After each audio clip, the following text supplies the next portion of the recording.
मसीह के नाम से सबको धन्यवाद देता हूँ। हम लोग आज एक संदेश सुनेंगे। उस संदेश का नाम है बाइबल कैसे पढ़ना है, नहीं तो बाइबल अध्ययन कैसे करना है। ये बाइबल बहुत सारे लोग पढ़ते हैं और सुनते भी हैं, मगर उसको समझ में नहीं आता। इसलिए इस दुनिया में हम लोग बहुत सारे डिनोमिनेशन में बटा गए। इसलिए हम लोग बाइबल कैसे पढ़ना जरूरी है। बाइबल कहता है एक विश्वास में रहना है और परमेश्वर भी कहता है एक ही विश्वास में रहना है, मगर मसीह का लोग एक विश्वास में नहीं, अनेक विश्वास में बटा गया था। तुम्हारा विश्वास अलग है, मेरा विश्वास अलग है। मैं पढ़ता हूँ, मेरे अलग समझ में आता है, आप पढ़ते हैं, आपको अलग समझ में आता है, और कोई पढ़ते है, उसको अलग समझ में आता है। अलग अलग तरीके से वो परमेश्वर को उपासना करता है। इसलिए बाइबल पढ़ना जरूरी है। इसलिए हम लोग क्या करेंगे, बाइबल कैसे पढ़ना है, नहीं तो बाइबल अध्ययन कैसे करना है, हम लोग आज सीखेंगे। यशायाह 34 का अध्याय 16 वचन में ये लिखा है, यहोवा की पुस्तक से ढूंढ कर पढ़े। क्या लिखा है? यहोवा की पुस्तक में, जो बाइबल में बातें इधर उधर लिखा है, इसलिए वो सारे ढूंढ कर जोड़ कर पढ़ना है। Seek A out of the book of the Lord. जो ये बुक में, ये किताब में, ये बाइबल में जो भी बातें लिखा है वो सीख मतलब ढूंढ कर पढ़ना है करके यशायाह का 34 का 16 वचन में लिखा है। इसलिए हमारा जिम्मेदारी ये बनता है, बाइबल कैसे पढ़ना है, कैसे ढूंढ कर पढ़ना है, कैसे ढूंढ कर पढ़कर समझना है और एक ही विश्वास में रहना है, वो हमारा जिम्मेदारी है। और मार्कुस का 13 अध्याय में 9वां वचन में ये लिखा है, परंतु तुम अपने विषय में चौकस रहें। मतलब अपने विषय में खुद को चौकस रहना है। हमारा विश्वास ही हम लोगों को अनंत जीवन लेकर जाएगा। हम लोग गलत विश्वास में रहेगा तो, परमेश्वर की बात गलत समझ रहे तो और गलत रास्ता में जा रहे हैं तो हम लोग अनंत जीवन नहीं पाएंगे। हमारे परमेश्वर की इच्छा नहीं पूरा नहीं कर पाएंगे। इसलिए हम लोग क्या करें, परंतु तुम अपने विषय में चौकस रहो, but take heed in yourself. अपने आप को ख्याल रखना है, कोई और आके आपका ख्याल नहीं रखेगा। इसलिए परमेश्वर हर एक आदमी का हाथ में ये किताब, ये बाइबल दिया गया, इसलिए कि ताकि आप पढ़े और समझ ले और एक ही विश्वास में रहकर हम परमेश्वर का बात उसको अपनाएं और चले, और एक ही विश्वास में रहकर परमेश्वर की इच्छा पूरा करने के लिए हर एक आदमी का हाथ में बाइबल दिया गया। और इफिसियों का 4 अध्याय 5वां वचन में लिखा गया था, एक ही विश्वास है।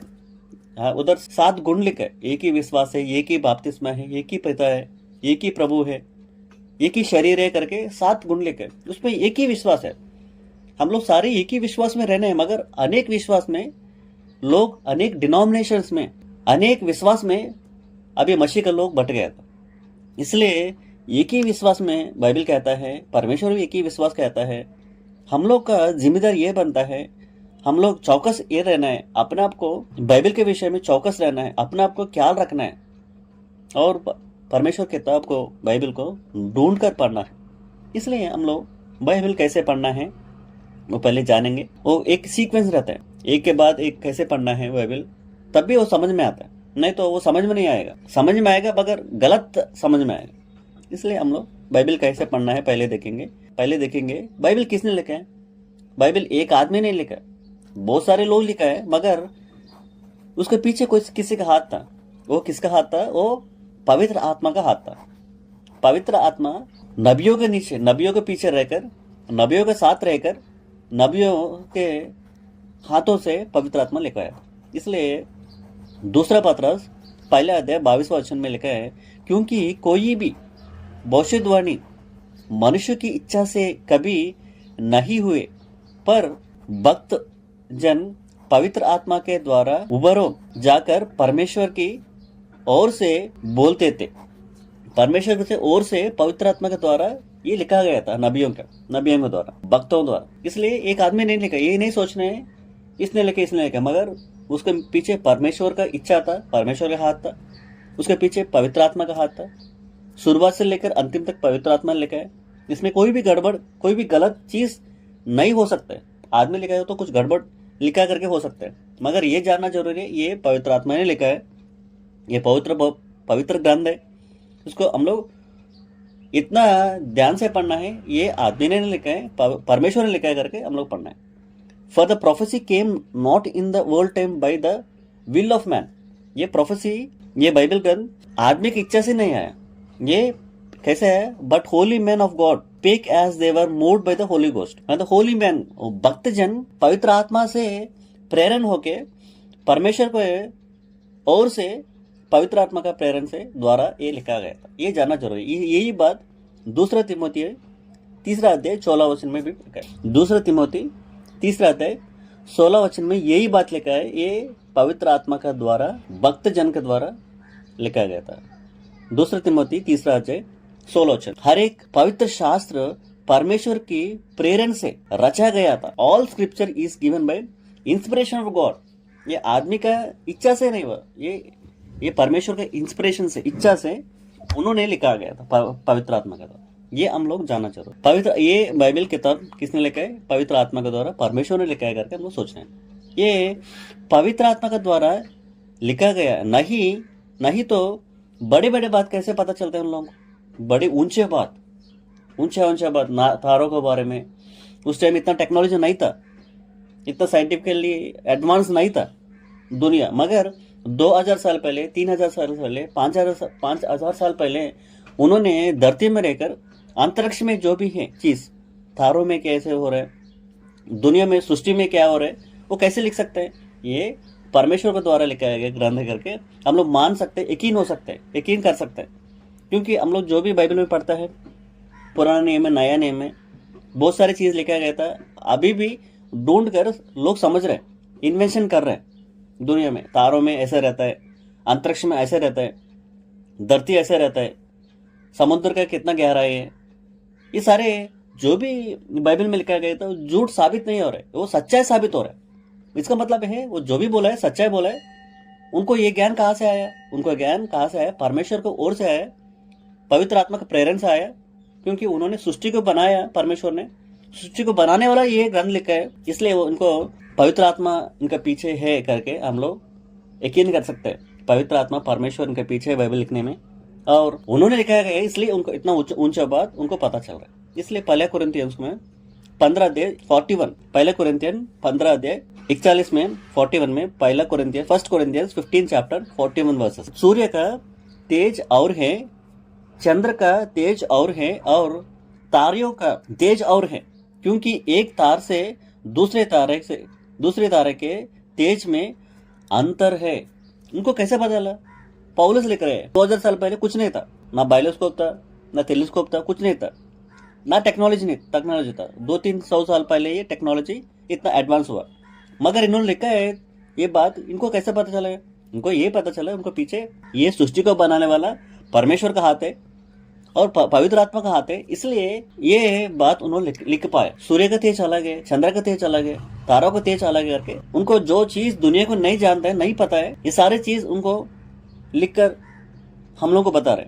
There is one glory of the sun and another glory of the moon and another glory of the stars, of one star different from another star in glory. उनको तेज में, उनको चमकने में, उनका शक्ति में अलग अलग है करके वो लोग बता। और ये पवित्र आत्मा का ओर से लिखा है करके ये बात उनको जानता है करके बहुत सारे वचन है, बहुत सारे ऊंचे बात लिखा है जिस अभी भी टेक्नोलॉजी भी नहीं पकड़ पा रहे, इतना ऊंचे बात उन्होंने लिखा है। और एक सुनेंगे यशायाह 40 का 22वां वचन, it is he that sits upon the circle of the earth and inhibits therefore are as grasshoppers, the strength out the heavens as a curtain and spreads them out of them dwells. मतलब ऊपर से देखेंगे तो नीचे टिड्डिया जैसे लोग देखते। एक ऑर्बिट है, धरती के ऑर्बिट में घूमता है, टिड्डिया जैसे दिखता है, इसलिए वो अर्थ को ऑर्बिट है करके 3000 साल पहले ये बात लिखा गया था। और भजन सहित में 104 का 5वां वचन में देखेंगे तो, तूने पृथ्वी को उसकी नींव पर स्थिर किया है ताकि वह कभी ना डगमाए। Who laid the foundation of earth that she should not remove forever। मतलब पृथ्वी का एक स्थिर जगह दिया था, वो स्थिर जगह से वो हिलता नहीं। ये भजन संगीत में लिखा गया था। ये बहुत सारी चीज ऐसे लिखा गया था बाइबल ग्रंथ में, किताब में। हम लोग ये जानना जरूरी है, बाइबल ग्रंथ एक आदमी का, मनुष्य की इच्छा से नहीं हुआ, मगर परंतु परमेश्वर के द्वारा, पवित्र आत्मा के प्रेरण से, मनुष्यों का, नबियों का, भक्तों के द्वारा ये बाइबल लिखा है करके हम लोग जानना जरूरी है। ये बाइबल कहाँ लिखा है? ये बाइबल हम लोग जान गया है। बाइबल किसने लिखा है? बाइबल आदमी ने लिखा है, नबी ने लिखा है, भक्तजनों ने लिखा है, मगर इसके पीछे परमेश्वर का हाथ था, इसलिए इतना ऊंचा बात उन्होंने लिख पाया। और ये बाइबल वो लोग कहाँ लिखा था? 2000 साल पहले हम लोग ये कागज में लिख रहे हैं ना, पेपर। ये पेपर उस टाइम नहीं था, मगर अभी देखेंगे तो दूसरा तिमोथी 4 अध्याय 13 वचन में पढ़ेंगे तो चर्मपत्र के लेखता, वो तो पौलुस कहता है तिमोथी को, वो पत्र लेके आना, चर्मपत्र। वो जो जानवर रहता है ना, जानवर का चमड़ा में पेड़ के ऊपर रहता है ना, वो छिलका के वो सुखाकर उस पर लिखते थे और पत्र में लिखते थे। दूसरा तिमोथी 4 अध्याय 13 वचन में लिखा है, चर्मपत्र में लिखा था, मतलब वो लोग लिखा था ऑन स्किन्स ऑफ एनिमल्स, उन्होंने लिखा था। कहाँ लिखा था हम लोग जाना जरूरी है। अभी पहले हम लोग देखेंगे पुराना नियम में ओल्ड टेस्टमेंट को कैसे पढ़ना है। पुराने नियम को भी पढ़ने का सीक्वेंस है, हम लोग कैसे पढ़ते हैं पूरा उत्पत्ति से लेकर अंतिम तक, प्रकाशित वक्त तक एक साथ एक सीक्वेंस में पढ़ते चले जाता है। साल में कोई कैलेंडर में भी देता है कैसे पढ़ना है करके, हर एक दिन 4 अध्याय देता है, वो कंटिन्यूली दे देता है सीक्वेंस में, एक के बाद एक सीधी पढ़ने के बोलते हैं। मगर ऐसे पढ़ेगा तो समझ में नहीं आएगा। इसलिए हम लोग समझने के लिए, एक ही विश्वास में रहने के लिए, परमेश्वर की इच्छा जानने के लिए हम लोग यशायाह का 34 का 16 वचन में लिखा था ना, वो कैसे पढ़ना है करके, वैसे ही हम लोग पढ़कर ये बाइबल को समझना जरूरी है।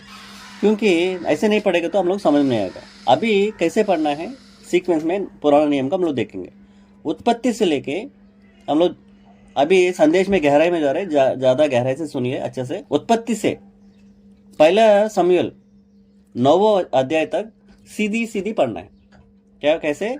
उत्पत्ति से लेके बाइबल कैसे पढ़ना है हम लोग शुरुआत कर रहे हैं। बाइबल पुराना नियम को एक सीक्वेंस में पढ़ेगा तो समझ में आएगा, इसलिए हम लोग संदेश में जा रहे हैं, ध्यान से सुनिए। उत्पत्ति से लेके उत्पत्ति, वो बाइबल में पहले पुस्तक है, वो उत्पत्ति से लेके पहला शमूएल 9वां अध्याय तक सीधी पढ़ने, एक साथ पढ़ के जाने। उत्पत्ति पढ़ना है, उसके बाद ऐसे पढ़ते पहले शमूएल तक आपको 9वां अध्याय तक सीधा पढ़ सकते हैं। वो पिताओं का काल था, अब्राहम, ये सारे 9वां था ना, वो सारे पिताओं का काल बोलते हैं। बाइबल में 3 काल है। पहला काल है पिताओं का काल, दूसरा काल है धर्मशास्त्र काल, मतलब मूसा का काल, और तीसरी काल है मसीह का काल। 3 काल करके बाइबल बांटा गया था। उस 3 काल को अलग अलग करके, अलग अलग बांट कर हम लोग पढ़ेंगे तो अच्छे समझ में आएगा। पहला काल कौन सा था? पिताओं का काल था। दूसरा काल ये था मूसा का काल, जो इजराइली लोगों को वो मिस्र देश से उठाकर उनको खानान लेके आया था ना, वो काल था। तीसरा काल था मसीह का काल था। इसलिए हम लोग क्या करना है, उत्पत्ति से लेके पहला शमूएल 9वां अध्याय तक सीधा पढ़ना है, मगर इसके बीच में एक अध्याय पढ़ना होता है, मगर हम लोग नहीं पढ़ते। हम लोग आयुब पढ़ना है। आयुब कब पढ़ता है? कब पढ़ता है? वो भजन संगीत से पहले आता है आयुब। वो सारे पढ़ने के बाद वो कभी बीच में जाकर पढ़ता है, मगर क्या करना है, आयुब कब पढ़ना है वो जानना जरूरी है। उत्पत्ति से पहला शमूएल 9 अध्याय तक सीधा पढ़ना है, मगर इसके बीच में एक अध्याय पढ़ना होता है, वो ये आयुब। वो कब पढ़ना है? वो पढ़ना है वो उत्पत्ति के बाद तुरंत। आयुब था ना, हम लोग जानता है ना, आयुब को बहुत तकलीफ हुआ था, फिर भी वो परमेश्वर के बारे में कुछ गलत नहीं बोला, वो विश्वास में खड़ा रहा। परमेश्वर को देख, मैं काली हाथ जाऊंगा, परमेश्वर दिया, परमेश्वर लिया, उन्होंने इतना विश्वास में खड़ा रहा।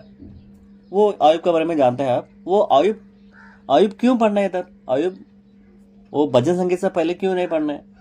आयुब उत्पत्ति के बाद क्यों पढ़ना है? वो इसलिए है कि जो भी हम लोग, मैं बोला था ना, 3 भाग में बाइबल बांटा गया। पहले भाग था पिताओं का भाग, दूसरा भाग था मूसा का काल, तीसरी भाग था मसीह का काल।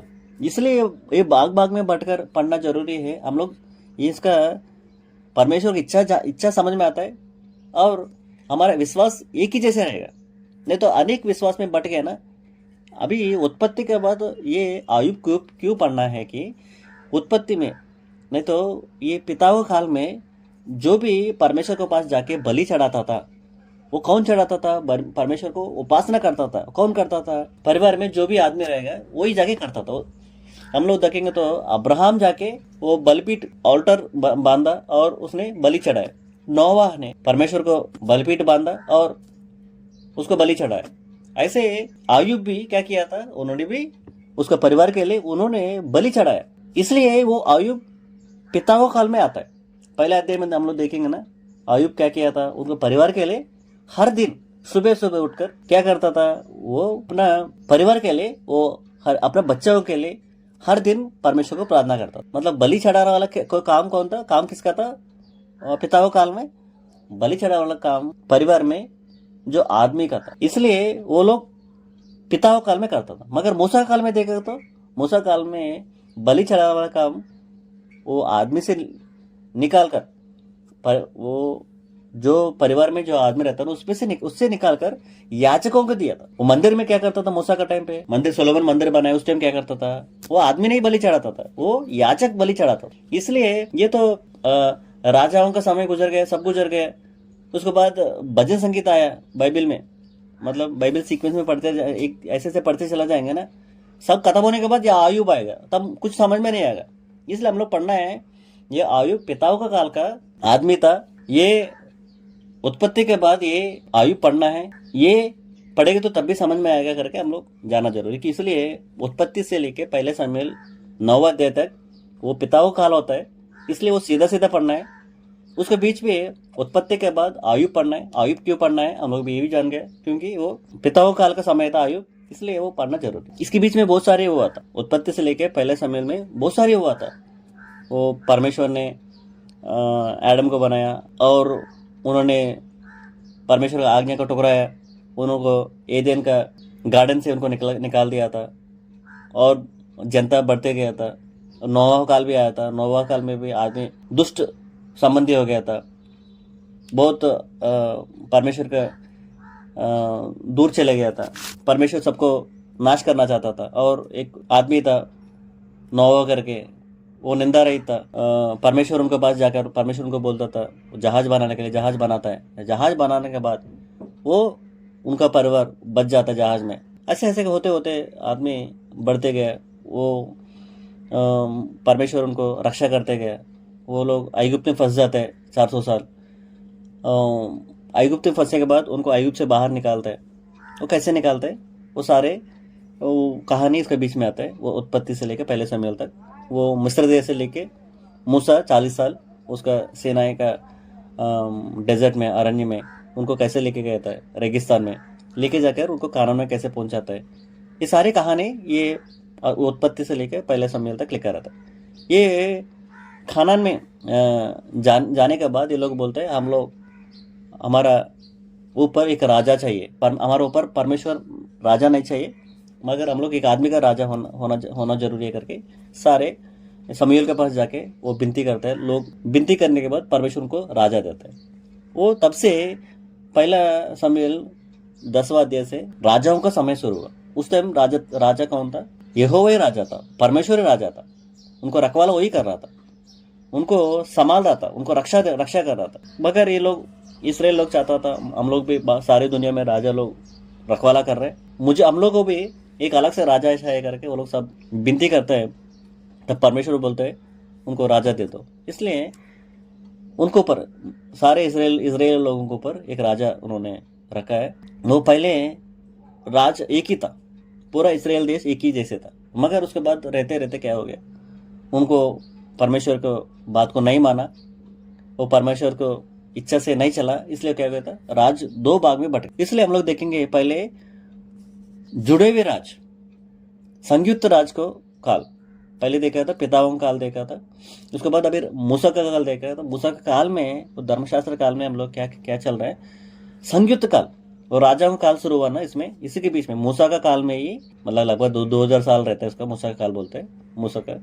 उसी के बीच में ये राजाओं का काल चला था, संयुक्त काल चला था। इसमें लगभग 120 साल ये संयुक्त काल चला था। मतलब बटने से पहले, अलग होने से पहले 2 बाट में बट गया था। एक इसराइल का राज बट गया था, यहूदा का राज करके बट गया था। हम लोग ये 2 भाग में बट गए थे। बटने से पहले से जुड़ा होता संयुक्त था, उसको 120 साल था। उसको में पुस्तक कौन सा पढ़ना है, पहला शमूएल 10वां अध्याय से 21, पहले शमूएल 10वां अध्याय से 31 तक अध्याय तक पढ़ना है। क्या पढ़ना है, पहले शमूएल 10वां अध्याय से 31 तक। इसमें कौन है, साउल राज किया, ये 40 साल राज किया। इसने कोई पुस्तक नहीं रचा नहीं किया। मतलब राजा दाऊद भी था, राजा सोलोमन भी था, वो लोग पुस्तक रचित किया था। इसलिए वो उसका बारे में पढ़ते समय वो जो पुस्तक रचा है वो पुस्तक पढ़ेंगे तो तब भी वो राजा का भावना क्या था, वो क्या लिखा था, वो समझ में आएगा। अब पहले देखेंगे तो 120 साल ये संगीत काल में 40 साल साउल राज था, वो राज किया था। उसका अध्याय कहाँ से करना है, पहला शमूएल 10वें अध्याय से 31 तक पढ़ना है। मैंने एक पिक्चर के साथ आपको फोटो भेज रहा हूँ, सारे वर्सेस में रहेगा, सारे वचन उसमें रहेगा, सारे अध्याय उसमें रहेगा। वो देखकर आप सुनेंगे ना, ये अच्छे से समझ में आएगा। पहले 40 साल साउल राजा रखवाला किया था इजराइल लोगों पर। और दूसरा शमूएल पहले अध्याय से लेकर 24 तक अध्ययन करेंगे तो उधर ये दाऊद का राज था। वो 40 साल उन्होंने रखवाला किया, 40 साल उन्होंने राजा दाऊद ने रखवाला किया। दाऊद ने क्या लिखा था, दाऊद लगभग 78 भजन संगीत लिखे, 150 भजन संगीत है ना, उसमें से बहुत सारे भजन संगीत कौन लिखा है, दाऊद ने लिखा है। दाऊद का वचन पढ़ते समय, दाऊद का राजा का रखवाला कैसे किया वो पढ़ते समय ये भजन संगीत जोड़कर पढ़ना है। वो कहीं भी युद्ध में जाता तो परमेश्वर से प्रार्थना करता, मैं जाऊंगी नहीं जाऊं, वो गीत जैसे लिखे। और युद्ध कर जीत कर आएगा तो वो खुशी परमेश्वर ने हम लोग जीत दिलाए करके वो गीत जैसे लिखा था। ऐसे बहुत सारे, उन्होंने पाप किया था, मैंने पाप किया माफ करो करके, वो माफी होने के बाद भी परमेश्वर ने मुझे माफ किया, गीत लिखा। वैसे उनका राज में, उनका जीवन में, उनका इतिहास पढ़ रहे तो वो दूसरा शमूएल पहले अध्याय से 24 अध्याय तक हम लोग दाऊद को पढ़ेंगे, वो लिखा गया था। वो पढ़ते समय 78 भजन संगीत कहाँ है, कब लिखा गया था, वो ये कौन सा टाइम पे लिखा गया था, हम लोग जानना जरूरी है। वो जानकर पढ़ना जरूरी है। वो जानेंगे आगे हम लोग बाइबल पढ़ते समय। ये भजन संगीत हम लोग पढ़ रहे हैं ना, ये भजन संगीत कौन सा समय दाऊद ने लिखा, उस समय में वो दूसरे शमूएल 1 से 24 के बीच में कहा अध्याय में बीच में ये आएगा, वो उस समय पढ़ेंगे तो वो समझ में आएगा। और तीसरा है पहला अध्याय से लेकर 15 अध्याय तक, और पहले अध्याय से लेकर 11 अध्याय में, इसके बीच में राजा शमूएल ने रखवाला किया था। ये संयुक्त काल का समय, एक लगभग तीनों 40 साल उन्होंने रखवाला किया था। उनका वचन भी लिखा गया था। ये सोलोमन का इतिहास पहला अध्याय से लेकर 15 अध्याय तक सोलोमन का इतिहास रहता है, और पहले अध्याय से लेकर 11 अध्याय तक सोलोमन का बारे में लिखा है। इसके बीच में सोलोमन क्या लिखा गया था, नीति वचन लिखा है, शबोप संदेश, और क्या लिखा गया था, श्रेष्ठ गीत, ये सारे उन्होंने लिखा गया था। हमको सोलोमन का बारे में पढ़ते समय उन्होंने क्या लिखा गया था, उनका काल में हम लोग इतिहास पहले अध्याय से लेकर 15 अध्याय तक हम लोग पढ़ रहे हैं, और पहले अध्याय से लेकर 11 अध्याय तक पढ़ रहे हैं ना। इसके बीच में सोलोमन ने कौन सा पुस्तक लिखा है और कौन सा समय लिखा है, उसके बीच में पढ़ेंगे तो वो समय में आता है। हम लोग पहले देखा तो ये संयुक्त काल था। उसके बाद सोलोमन ने बहुत परमेश्वर का इच्छा से नहीं किया था, वो मूर्ति पूजा किया था, परमेश्वर छोड़ के मंदिर को बंद किया था, और परमेश्वर गुस्सा उनको ऊपर आया था। परमेश्वर उनको बोला मैं ये राज को बांट दूंगा 2 भाग कर। वो सोलोमन का समय नहीं हुआ था, सोलोमन का बेटा रहबाम था, उसका समय ये राज बट गया था। वो उसको क्या बोलते हैं, विभाग राज, मतलब 2 भाग में विभाग हो, 2 भाग में अलग अलग राज करके, एक ही देश करके रहना चाहिए था। अगर अलग अलग 2 देश बन गया था, एक इजराइल देश, एक यहूदी का देश, ये दो देश में अलग अलग राजा वो रखवाला कर रहा था, इसलिए 2 भाग में बट गया था। उसके बीच में भी परमेश्वर काम किया था। परमेश्वर कैसे काम किया था, वो जो भी राजा परमेश्वर को ओर से अपना जनता को रखवाला कर रहे हैं, परमेश्वर का बात सुनकर अच्छे से चल रहा था, अच्छा है, मगर वो लोग क्या कर रहे हैं, वो लोग परमेश्वर की बात ना सुनकर वो लोग अपना इच्छा चला रहे, परमेश्वर का आज्ञा बाजू में रख दिया। इसलिए परमेश्वर क्या करता था, मेरा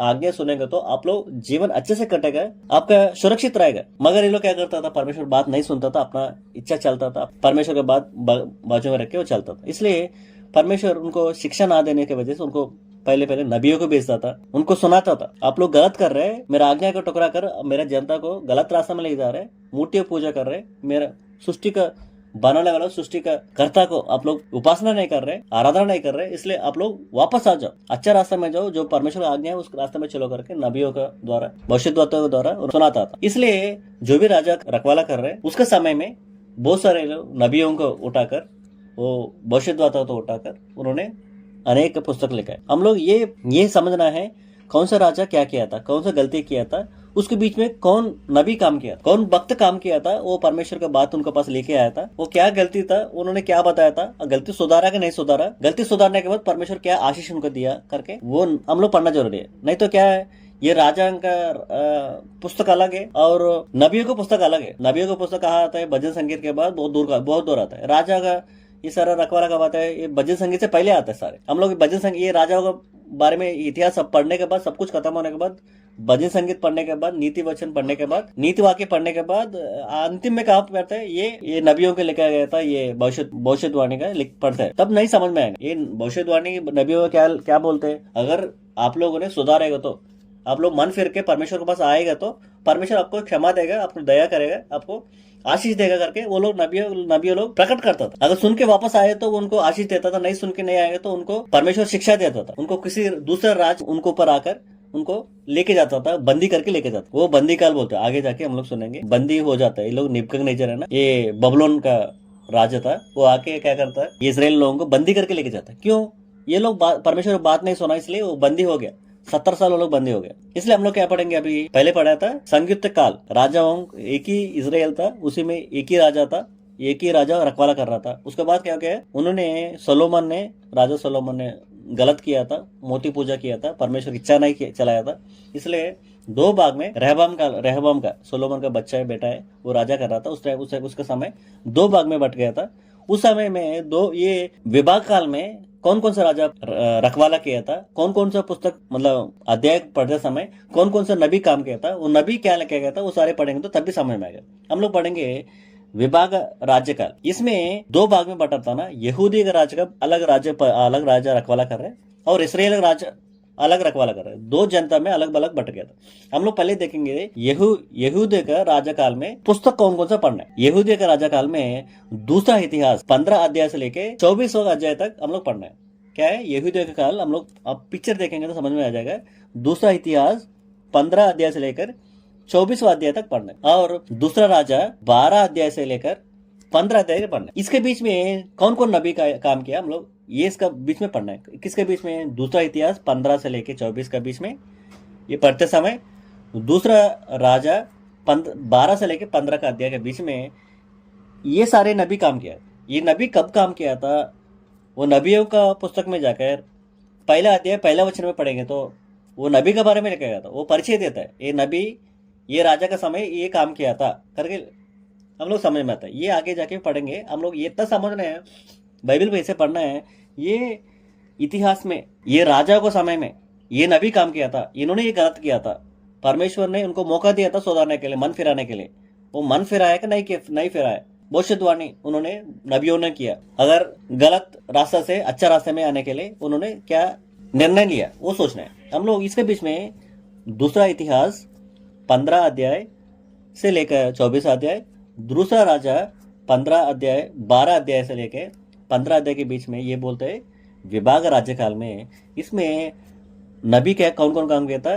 यशायाह काम किया था, मीका काम किया था और हबक्कूक काम किया था और जफन्याह काम किया था। ये सारे पढ़ना है। विभाग राज्यकाल में यहूदी के राज के बीच में ये यशायाह काम किया था, मीका काम किया था, सफन्याह काम किया था, हबक्कूक काम किया था। और इसराइल राज्यकाल में कौन सा पुस्तक पढ़ना है? पहले क्या देखा था, यहूदी का राज्यकाल देखा। अभी इसराइल का राज्यकाल में दूसरा राजा 15 अध्याय से लेकर 18 अध्याय तक हम लोग पढ़ना है। दूसरा राजा 15 अध्याय से लेकर 18 अध्याय तक हम लोग पढ़ना है। इसके बीच में कौन नबी काम किया था? योवेल काम किया था, योना काम किया था, आमोस काम किया था, होशे काम किया था, यिर्मयाह काम किया था। यिर्मयाह कब काम किया था? यिर्मयाह दोनों जगह काम किया था। यिर्मयाह इसराइल का भी राजा के बीच में जाके काम किया था, यहूदिया के भी राज में जाके काम किया था यिर्मयाह। अभी इसराइल के राज में कौन कौन काम किया था? योवेल काम किया था, योना काम किया था, आमोस काम किया था, होशे काम किया था, यिर्मयाह काम किया था। ये इसराइल के राजकाल का राजों के बारे में, उनका राजा के बारे में कहा लिखा था? दूसरा राजा 15 अध्याय से लेकर 18 अध्याय तक हम लोग पढ़ेंगे तो ये इसराइल का राज कौन कौन राज किया था, वो लोग क्या किया था, उनके बीच में कौन नबी आए थे, सारे पढ़ सकते हैं। ये सारे क्या हुआ था, वो लोग परमेश्वर को जनता को राजा लोग रखवाला कर रहा था, मगर उनका बात परमेश्वर की बात नहीं सुनकर वो अपना इच्छा से रखवाला कर रहा था। इसलिए नबियों को उठाया था, भविष्यद्वक्ता को उठाया था, उन्होंने भविष्यवाणी बताया था उनको, आप लोग सुधारो, मन फिराओ, वापस आओ, नहीं तो आप बंदी हो जाएंगे, शिक्षा मिलेगा आपको करके परमेश्वर ने आवाज उठाया।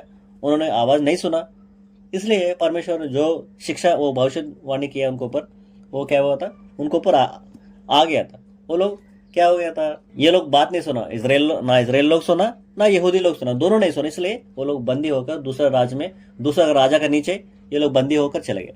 वो क्या बोलते, बंदियों का काल, बंदियों का काल। ये लोग इसराइल लोग कहा गया था मिस्र देश में बंदी होकर चले गए, और यहूदी लोगों को कहा चले गया था बंदी होकर बबलोन का राज के नीचे, नेबुकदनेस्सर का नीचे वो लोग बंदी होकर चले गए। उधर भी परमेश्वर काम किया था, वो बंदी होकर, वो बानिस होकर दूसरा देश में भी बंदी होकर वो लोग रह रहे ना, परमेश्वर बच्चे, उधर भी परमेश्वर काम किया था, उधर भी नबियों को भेजा, भविष्यद्वक्ता उनको ऊपर आया, परमेश्वर का बात उनको बीच में भी आया था। उधर कौन कौन काम किया था हम लोग देखना चाहिए, उधर बंदी काल में कौन काम किया था वो पढ़ना जरूरी है। दानियल बंदी काल में लिखा गया था, और एहेजकेल बंदियों काल में लिखा गया था। व्यवस्थावर वो कहा लिखा था, वो यिर्मयाह ने लिखा गया था, वो भी बंदी काल में लिखा गया था।